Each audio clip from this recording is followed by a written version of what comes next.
omukulu wangi Ssebo tubuzeeko nnyo mbala mbeera yeeyo tuli ku mirimu gya mukatuweereza amanya gange gengo omubulizi w'enjiri Kachika Frederick. Togere ku bulamu bwa Nakyala ng'abuze nga asiriikiridde ani embeera yatereera musumba wange musumba wange gyali ani yenna Pastor Teddy Naluswa gyali emirimu agikola bulungi nnyo era tuyimiridde akasembe kye muti akateekako mwakoowa akaluwa amannya ag'amatuufu omusumba Teddy Naluswa omubwati timu no divorce linnya erisembeyo ddala erisembayo lyayayogera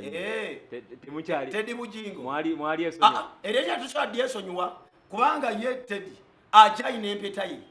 newankubadde nga Bugingo ye yagijjako Teddy akyayina empeta era n'owogenda omusanga n'empeta kyobalabye Pastor Teddy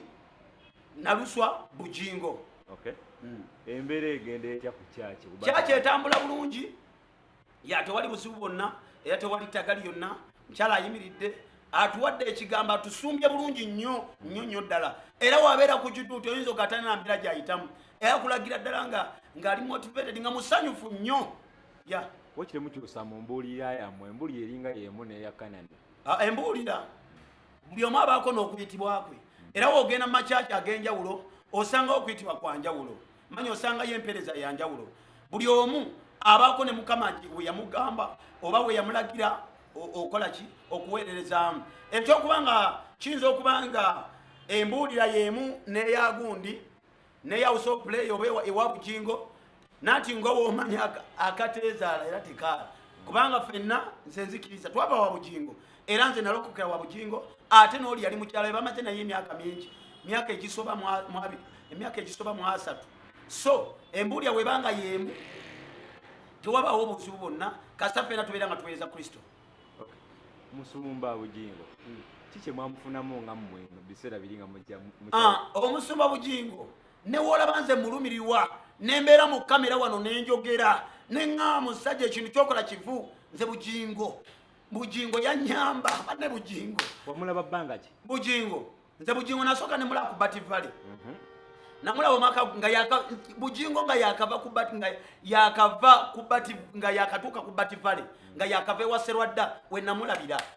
naye saasooka kulokoka nenvuga emyaka twalina mukwano gwange ng'agendayo ng'ebigambo byayogera ngagabyangu buli omusajja n'ebigambo byayogera byanjawulo ng'era avumirira nnyo abasumba naye engeri gye nali sina kulokoka nga nze binnyumira 2011 2012 2013 nze 2016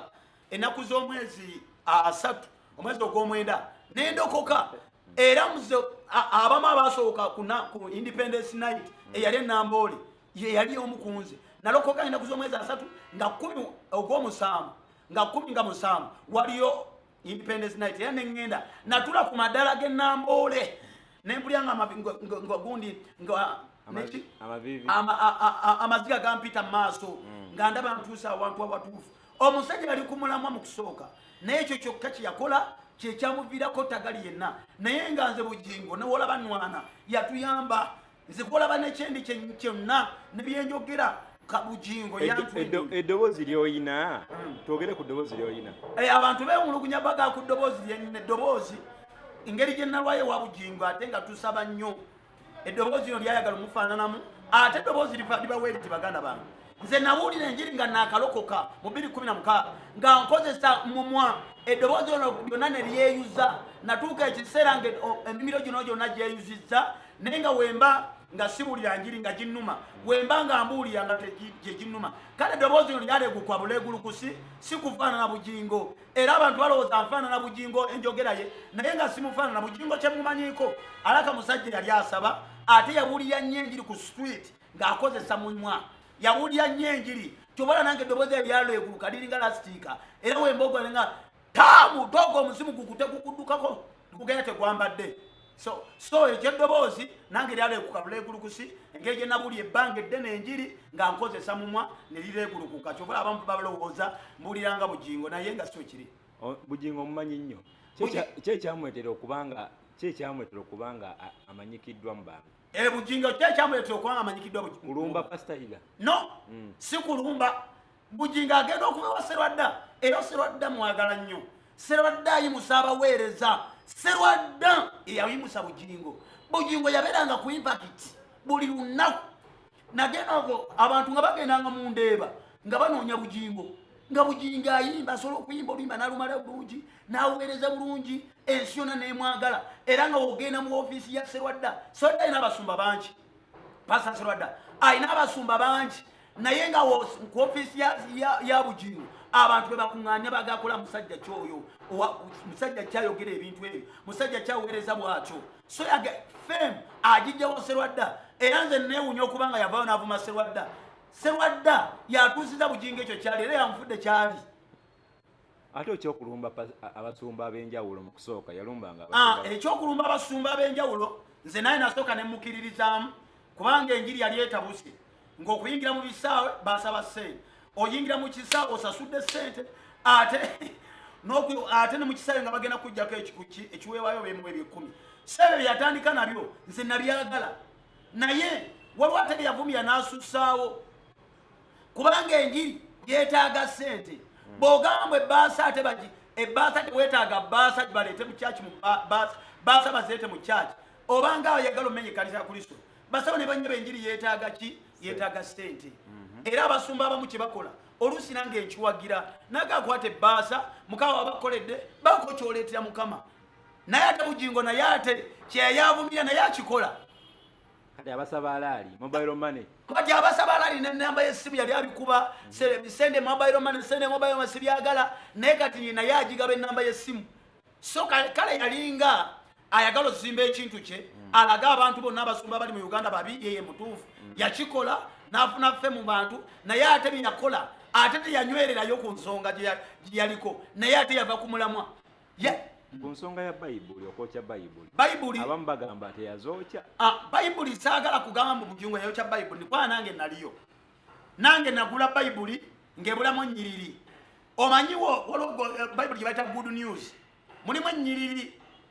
engeri gye abaana b'essomero gye batera okukakozesa. Waliwo olunyiriri oluli mu Matayo essula 17 olunyiriri 21 Bayibuli egamba kyonna eky'engeri eyo tekisobola kuvaawo awatali kusaba na kusiiba. Kati Bugingo olunyiriri olwo baluteeka no mu footnotes, abasoma bayita footnotes wansi. Kati neyeebuuza waki olunyiriri olwo lwavaamu, waki tebaluteekera ddala wali, oba oli awo bali bakikola we batyo. Naye ng'ekyokokya Bayibuli sikikkiriza mbu Bugingo yayokya Bayibuli, waliyo sikikkiriza Bugingo mbu yayokyaki Bayibuli,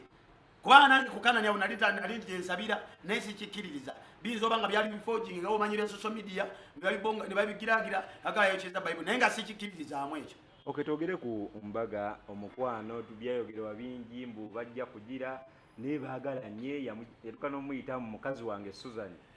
malaaya, naye nnyina namugamba oba oli malaaya kabubeere ddala malaaya, nze njala. Nanti ebyakatonda tebiriwo ebityo.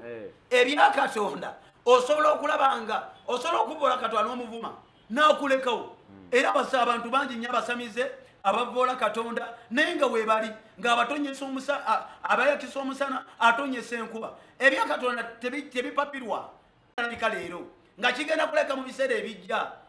So gwe byolaba ebigenda mu maaso bagenda bagalana essala esabye twegayirira omusajja akyuke gw'olaba ng'ekitagenda, naye ng'ate mu maaso kijja ajja tuuka kikole kimukomerewo. Basobola okwawukana, kisoboka okuba oli musumba lagula, kisoboka. bagamba abantu njogera ng'omusajja wa Katonda. Ensi oba eggwanga Uganda nga twayimiridde ku mavivi ffenna ne tusabira omusajja wa Katonda oyo asobola okukyuka n'aleka Susan Makula n'addayo ewa Teddy. Era n'omusumba Teddy ky'oba olaba naye abeera wayina essuja manye omwami we agenda kukola ki, agenda kudda. Abantu abamugaa wakito bivaako, musajja mwesonyiwe yakukyawa, ye agenda kuteeka lya Bayibuli. Bayibuli egamba teri kwawukana okutuuka okufa. Oba olaba n'empeta yo yekweri. Kati bano abatamanyi Bayibuli bagamba waki omusajja tomuvaako, oba waki omwesibako, oyo wolokoso agenda kuteeka lya Bayibuli. Singa Teddy amala n'akyawa n'agamba nange mbitadde, etegeeza kyaki babaako kye bazimbye nga kyaki egenda tambulanga bwetyo, olabe nga buli musajja buli musumba agoba mukazi we n'awasa omulala. Naye ate Teddy nze muwagira ne sekuwagira walemerako n'aga tetwawukana okujjako okufa kwe kutwawukanya nkiwagirira ne sekuwagira. Eyaliro yawa Teddy ku guno omusango gw'embaga male mabirizi ali kitalya, mabirizi ali kitalya. Naye ogwo omusango engeri gye guli mu kkooti saagala kwogerako nnyo. okubanga omusango gwo nze nakulabyamu obungodi tuli kuloya wa Teddy loya wa Teddy ali kitalya naye kati ekitegeeza loya wa Teddy si loya wa Teddy njagala obeere kiriya male mabirizi kwana ulyako Teddy ng'agamba male mabirizi teyagamba na Teddy ng'agenda kukola ki oli yakikolanga ye musango gwa male mabirizi yatwalayo omusango gwe Teddy nawulyako ng'agamba ye tabimanya alina omusango gweko wagambye nga nnya ogwa divorce kuliyo nga nnya naye ogwo gwa male mabirizi kati male mabirizi ne DPP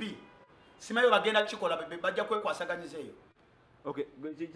tekigabe munera mu Katonda agala kapa eri ebeerewo ddala ya Suzanne kuba ono yadde agenda olwanirira ate yasibiddwa no amazima gabanga sepulingi mukwano amazima gabanga sepulingi newoogituulira emala nekubinula era amazima gajja tuuka oyinza okubanga kiyinza obutayitira eyo ewamale mabirizi naye ate newangulira eri mu kooti ogwa Teddy ogwa divorce naguwangula amazima gajja kuvaayo geeyoleke basebo ne banyabo amazima go gajja kweyoleka kyemufa muleke bali babeere bulungi kyetufa kyeki agenda teeka omulusungu alo kibaita presidence ajja leekawe kubanga Teddy singa agamba mbuno nkitadde etegeeza wajja kubawo omukululo ajja leekawo omukululo nga newabawo omusumba ayawukana n'omukyala we alaba nga kya bulijjo naye ate Teddy singa alemerako n'ababadde baagala okikola abasumba bala bafuna entiisa kiweebaki n'abakyala b'abasumba bonna omusumba wajja nagamba ngenda kukola divorce aba atafuna entiisa agamba nalaba Teddy yalemerako omukyala wange ayinza okutwala mu kooti nanga nalemerako baba bafuna entiisa ekibadde kigenda okubeera ng'eki okukitwalawo mbofumbo okwawukana kyangu nnyo baba tekigenda kukolebwa bwe kityo. Oyagala omukolo gw'enjawulo gubeere n'ebijjukize mu nnyumba yo kankwanjulire King Montage Photo Studio fe bakafulu mu kkuba ebifaananyi n'okukola video olina wedding birthday party kukyala nika baby shower photoshoot oba music shoot na buli kimu kyonna ky'oyagala fe tusobola okuwa ebijjukize ebirungi eri ebirooto byo ate nno mwana wattu kusintiiza omuntu wa bulijjo tusangibwa Nankulabi ku Bitaala ku Prime Tower Level 3 Room D04 okumanya ebisingawo tukubire ku namba zino noti 7 noti 2 emu noti 4 emu 25 oba noti 755 3 731 oba noti 777 noti 23 4 noti 5 King Montage Photo Studio fe tusobola okuwa ebijjukize ebirungi ate nno mwana wattu kusintiiza omuntu wa bulijjo.